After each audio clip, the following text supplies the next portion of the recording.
মনোকামনা পূৰ্ণ হোৱাৰ পূৰ্বে ভগৱানে মানুহক কি সংকেত দিয়ে?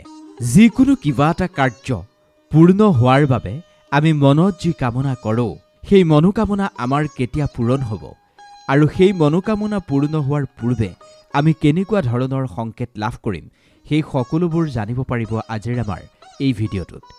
নমস্কাৰ প্ৰিয় দৰ্শক, কানেক্ট উইথ তেজস্বিনীৰ এটা নতুন ভিডিঅ'লৈ আপোনালোক সকলোকে স্বাগতম জনাইছোঁ। আপুনি মই সকলোৱে জানিব বিচৰা এটা কথা হ'ল, এজন মানুহৰ যেতিয়া মনোকামনা পূৰ্ণ হয়, সেই মনোকামনা পূৰ্ণ হোৱাৰ পূৰ্বে তেওঁ কিবা সংকেত লাভ কৰে নেকি? যদি মনোকামনা পূৰ্ণ হোৱাৰ পূৰ্বে এজন মানুহক ভগৱানে সংকেত দিয়ে, তেন্তে সেই সংকেতবোৰ কেনেকুৱা হয়? আচলতে আমি আমাৰ মনোকামনা পূৰ্ণ কৰাৰ বাবে ভগৱানৰ চৰণত পূজা প্ৰাৰ্থনা কৰোঁ। আমি মন্দিৰলৈ যাওঁ, ভগৱানৰ সন্মুখত আমি আমাৰ মনৰ ইচ্ছা ব্যক্ত কৰোঁ। কোনোবাই ধন টকা পইচা বিচাৰে, কোনোবাই জীৱনত চলি থকা সমস্যাৰ পৰা পৰিত্ৰাণ বিচাৰে, কোনোবাই আকৌ সুস্বাস্থ্য কামনা কৰিয়েই ভগৱানৰ চৰণত প্ৰাৰ্থনা জনায়, কোনোবাই সন্তান প্ৰাপ্তিৰ কাৰণে, কোনোবাই অন্যান্য কিবা কাৰণত ভগৱানৰ পৰা মনোকামনা পূৰণৰ বাবে আশীৰ্বাদ বিচাৰে। কিন্তু এই মনোকামনা পূৰ্ণ হোৱাৰ পূৰ্বে ভগৱানে মনুষ্যক কিবা সংকেত দিয়েনে? ইয়াৰ উত্তৰ হ'ল হয়। মনোকামনা পূৰ্ণ হোৱাৰ পূৰ্বে ভগৱানৰ দ্বাৰা আপুনি কিছুমান সংকেত অৱশ্যেই লাভ কৰিব, কাৰণ ভগৱান আৰু মনুষ্যৰ মাজত এক অটুট সম্বন্ধ আছে। বিভিন্নজনে নিজৰ নিজৰ মনোকামনা পূৰ্ণ কৰাৰ বাবে বিভিন্ন প্ৰকাৰে তপস্যা কৰে। প্ৰতিজন মানুহৰ প্ৰতিয়েই ভগৱান সদায় দয়াবান, প্ৰতিজন মানুহৰ প্ৰতিয়েই গুৰুত্ব থাকে ভগৱানৰ। সেই অনুসৰি ভগৱানৰ দ্বাৰা মনুষ্যই দুই এক সংকেত লাভ কৰে, কিন্তু দৈবিক শক্তিবোৰ মনুষ্যই প্ৰত্যক্ষ ৰূপত লাভ নকৰে। কিন্তু আপুনি পৰোক্ষভাৱে সেই দৈবিক শক্তি চিনি ল'ব পাৰে। আমি অজ্ঞানতাৰ বাবে ভগৱানে আমালৈ পঠিওৱা সংকেত আমি চিনিব নোৱাৰোঁ। কিন্তু আজি আপুনি এই ভিডিঅ'টো চোৱাৰ পিছত ভগৱানৰ এনে কিছুমান সংকেতৰ বিষয়ে জানিব পাৰিব, যিবোৰ সংকেত যদি এইকেইদিন আপুনিও পাই আছে, তেন্তে বুজিব আপোনাৰো মনোকামনা পূৰ্ণ হ'বলৈ গৈ আছে। ধৰ্মশাস্ত্ৰৰ মতে পূজা পাঠ প্ৰাৰ্থনাৰ বহুত বেছি গুৰুত্বপূৰ্ণ ভূমিকা আছে। পূজা প্ৰাৰ্থনা কৰিলে ভগৱান প্ৰসন্ন হয়।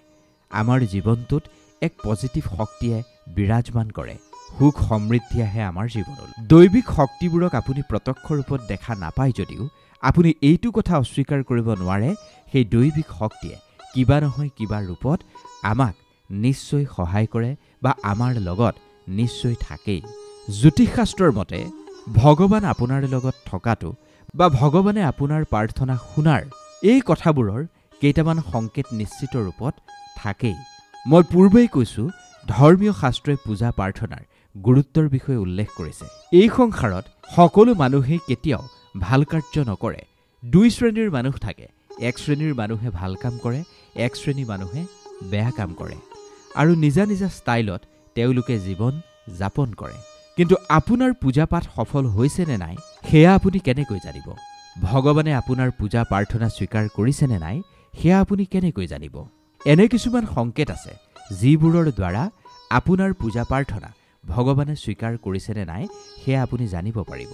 এটা কথা আপুনিও জানে চাগে, ভাল কৰ্ম কৰিলে সদায় ভাল ফল পায় আৰু বেয়া কৰ্মৰ পৰিণাম সদায় বেয়াই হয়। ভাল কৰ্ম কৰাজনৰ মনোকামনা খুব সোনকালেই পূৰ্ণ হয়। ভাল কৰ্ম কৰাজনৰ মনোকামনা তেতিয়াই সোনকালেই পূৰ্ণ হয় যেতিয়া সেই ভাল কৰ্ম কৰা মানুহজনৰ সম্বন্ধ সেই দৈবিক শক্তিৰ সৈতে পোনপটীয়াকৈ হয়। আৰু দৈবিক শক্তিৰ সৈতে যেতিয়া সেই সম্বন্ধ পোনপটীয়াকৈ হ'ব বা সেই সম্বন্ধ যেতিয়া মজবুত হ'ব, তেতিয়া আপোনাক পোনে পোনে সেই শক্তিয়ে পৰমাত্মাৰ সান্নিধ্যলৈ লৈ যাব, যিখিনি আপুনি কিছুমান সংকেতৰ জৰিয়তে জানিব পাৰিব। ভগৱানে আপোনাৰ প্ৰাৰ্থনা স্বীকাৰ কৰিছে নে নাই, এই সংকেতবোৰৰ জৰিয়তেই আপুনি গম পাব পাৰিব। সেই সংকেতবোৰৰ বিষয়ে আপোনাক এতিয়া ক'বলৈ ওলাইছোঁ। নম্বৰ 1, যদি সপোনত আপুনি দৌৰি থকা ঘোঁৰা দেখা পাইছে, তেন্তে আপুনি বুজিব আপোনাৰ মনোকামনা পূৰ্ণ হ'বলৈ বেছি সময় নাই। মনোকামনা পূৰ্ণ হোৱাৰ এয়া অতি ভাল সংকেত বুলি গণ্য কৰা হয়।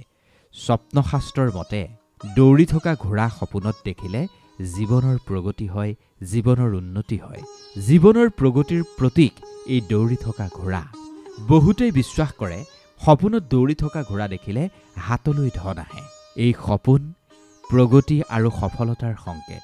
আপুনি সপোনতেই যদি জুৰীয়া ঘোঁৰাও দেখা পায় তেন্তে এয়াও আপোনাৰ মনোকামনা পূৰ্ণ হোৱাৰেই সংকেত।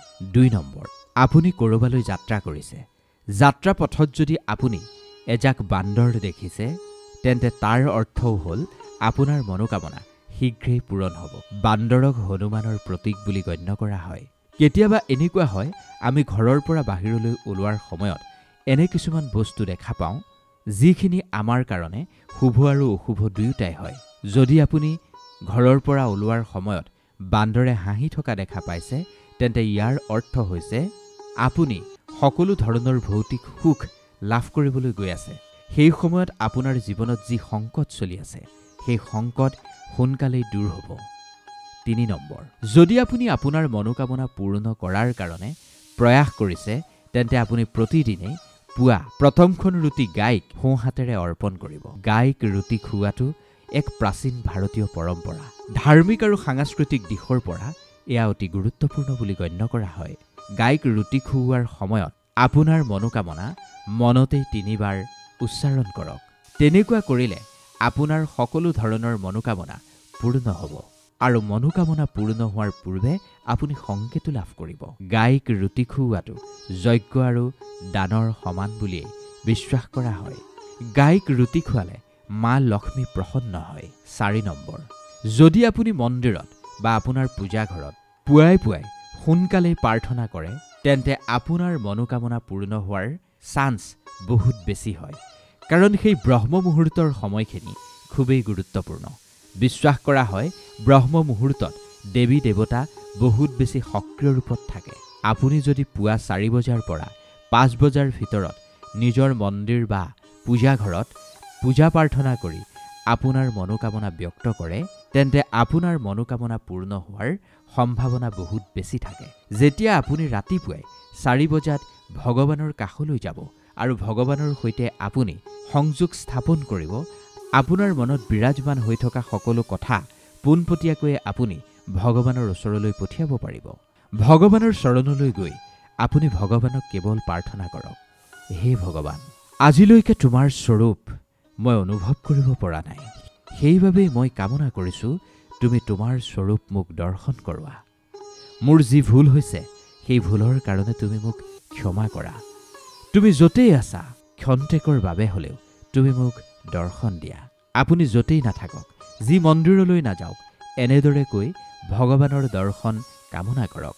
আপুনি যিজন ইষ্টদেৱতাকেই প্ৰাৰ্থনা কৰে, সকলোৰে বেলেগ বেলেগ ইষ্টদেৱতা থাকে, কিন্তু বাস্তৱত যদি চাই ভগৱান এজনেই।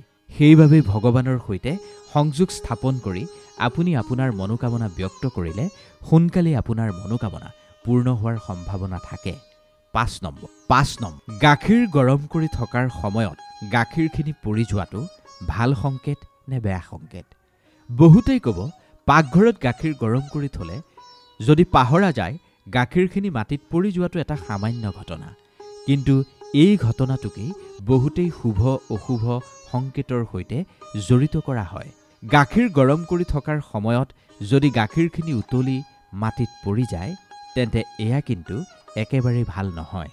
আপুনি কোনোবা দুখজনক ঘটনাৰ সংবাদ লাভ কৰাৰ সংকেত হ'ব পাৰে গাখীৰ মাটিত পৰি যোৱাটো। উতলি থকা গাখীৰ মাটিত পৰাটোক খুবেই অশুভ বুলি কোৱা হৈছে। বিশ্বাস কৰা হয় এনেকুৱা হ'লে চন্দ্ৰদোষ লাগে আৰু উতলা গাখীৰ মাটিত পৰা মানে ঘৰখনত নিগেটিভ শক্তিয়ে প্ৰৱেশ কৰে।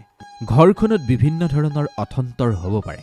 6 নম্বৰ, ঘৰৰ পৰা ওলোৱাৰ সময়ত যদি আপুনি এজনী বগা গাই দেখা পাইছে, ধৰি লওক ৰাতিপুৱাই আপুনি ঘৰৰ পৰা ওলাই আহিছে, সেই সময়তেই যদি এজনী বগা গাইৰ আপুনি দৰ্শন কৰিবলৈ পাইছে তেন্তে এয়া খুবেই ভাল সংকেত বুলি বিশ্বাস কৰা হয়। বগা ৰঙৰ গাইক বিশেষ ৰূপত শুভ বুলি গণ্য কৰা হয়। এই সংকেত ধন, সুখ, সমৃদ্ধি আৰু আধ্যাত্মিক উন্নতিৰ প্ৰতীক। এনেকুৱা পৰিস্থিতিত আপোনাৰ মনোকামনা পূৰ্ণ হোৱাৰ সম্ভাৱনাও বহুত বেছি। গাইৰ মাত শুনাটো বহুত বেছি শুভ বুলি গণ্য কৰা হয়।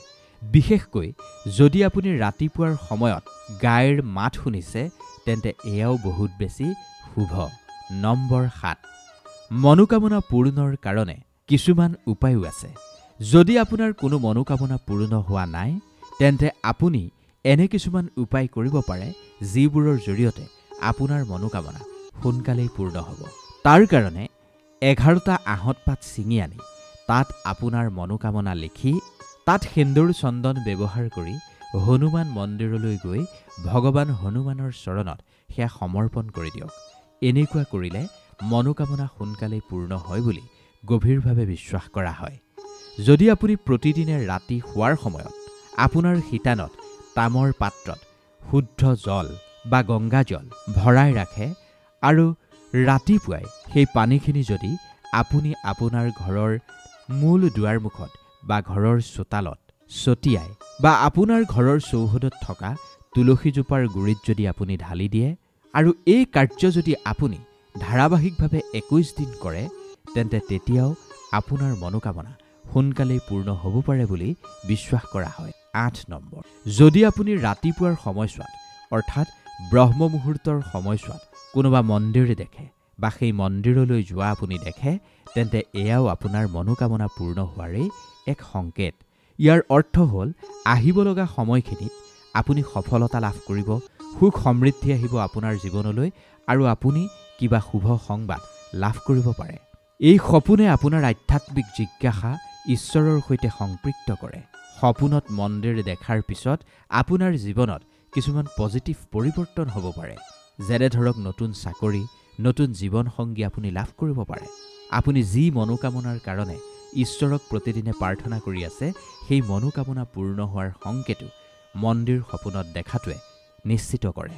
9 নম্বৰ, যেতিয়া আমি কোনোবা মন্দিৰত চাকি জ্বলাওঁ সেই চাকিগছ যদি খুব ধুনীয়াকৈ জ্বলি থাকে বা আপুনি যদি কেতিয়াবা ধূপ জ্বলায় সেই ধূপৰ ধোঁৱায়ো যদি চাৰিওফালে বিয়পি পৰে আৰু ভগৱানৰ মূৰ্তিৰ ফালে যদি সেই ধোঁৱাখিনি নিজে নিজেই যায় তেন্তে সেইখিনিও আপোনাৰ মনোকামনা পূৰ্ণ হোৱাৰ সংকেত বা ভগৱানে আপোনাৰ প্ৰাৰ্থনা স্বীকাৰ কৰাৰ সংকেত।